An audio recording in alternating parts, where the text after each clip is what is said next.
সাংবাদিকৰ ওপৰত নিৰ্যাতনৰ ঘটনা পুৰণি নহয়।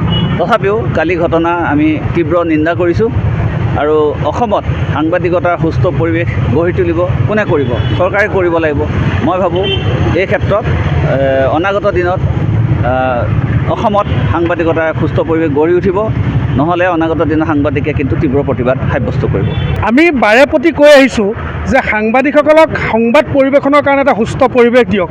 আমি বাৰে প্ৰতি কৈ আহিছোঁ যে সাংবাদিক নিগ্ৰহ বন্ধ কৰক, কিন্তু বাৰে প্ৰতি অসমৰ সাংবাদিকসকলে কৈ থকাৰ পিছতো, দাবী জনাই থকাৰ পিছতো কালিৰ দিনটোত আমি যি জঘন্য দৃশ্য দেখা পালোঁ, কালি বাতৰি পৰিৱেশন কৰি থকা অৱস্থাত, বাইক লৈ থকা অৱস্থাত সাংবাদিকসকলৰ ওপৰত কন্দুৱা গেছ প্ৰয়োগ কৰা হ'ল, যাৰ কাৰণে কেইবাজনো সাংবাদিক ঘটনাস্থলীতে তেওঁলোকে যথেষ্ট অসুখীয়া হৈ পৰিল, তেওঁলোকক চিকিৎসালয়ত ভৰ্তি কৰিবলগীয়া হ'ল।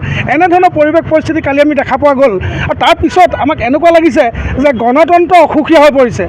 এই অসুখীয়া গণতন্ত্ৰ ৰক্ষা কৰিবৰ কাৰণে আমি চৰকাৰক পুনৰ আহ্বান জনাইছোঁ।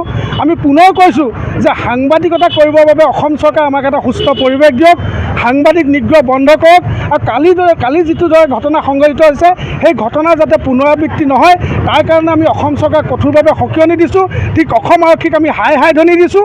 আৰু আজি অসমৰ সমগ্ৰ ৰাজ্যৰ লগতে অসমৰ বিভিন্ন সংবাদ সংস্থা, অসমৰ বিভিন্ন জাতীয় সংগঠন, অসমৰ বিভিন্ন প্ৰেছ ক্লাবে যেনেধৰণে আজি কালি ঘটনাটোলৈ প্ৰতিবাদ সাব্যস্ত কৰিছে, ঠিক তেনেধৰণে আজি আমি যোৰহাট প্ৰেছ ক্লাবেও ক'লা ড্ৰেছ পৰিধান কৰি আমি মৌনভাৱে আজি কালি এই ঘটনাটোত তীব্ৰ প্ৰতিবাদ এই মুহূৰ্তত সাব্যস্ত কৰিছোঁ। অসম চৰকাৰৰ ভেৰনীয়া গুণ্ডা পুলিচ বাহিনীয়ে গণতন্ত্ৰৰ চতুৰ্থ স্তম্ভ সাংবাদিকসকলক যি অত্যাচাৰ কৰিলে, যি কন্দুৱা গেছ প্ৰয়োগ কৰি যি অত্যাচাৰ কৰিলে, এইটো সম্পূৰ্ণ এক গণতন্ত্ৰ বিৰোধী আৰু গণতান্ত্ৰিক চৰকাৰ এখনৰ কাৰণে এই গণতন্ত্ৰ বিৰোধী কাৰ্যসূচী লজ্জাজনক আৰু এইটো অসমবাসীৰ বাবে অতি দুৰ্ভাগ্যজনক বিষয়। অসম চৰকাৰৰ এনে দুৰ্ভাগ্যজনক এনে হিটলাৰী শাসন ব্যৱস্থা কোনো কাৰণতে অসম জাতীয়তাবাদী যুৱ ছাত্ৰই কেতিয়াও নামানে।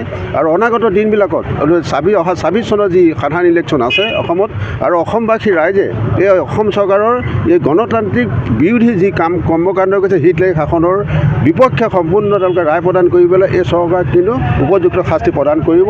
আৰু আমিও অসম জাতীয়তাবাদী যুৱ ছাত্ৰ পৰিষদে অসম চৰকাৰক সতৰ্ক কৰি দিছোঁ যে ভৱিষ্যতে এই সাংবাদিকসকলক, নিৰপেক্ষ সাংবাদিকসকলক যাতে কোনো কাৰণতে সংবাদ গ্ৰহণ কৰিবলৈ যাওঁতে কোনো কাৰণতে শাস্তি প্ৰদান নকৰে, তাৰ বাবে আমি সতৰ্ক কৰি দিছোঁ।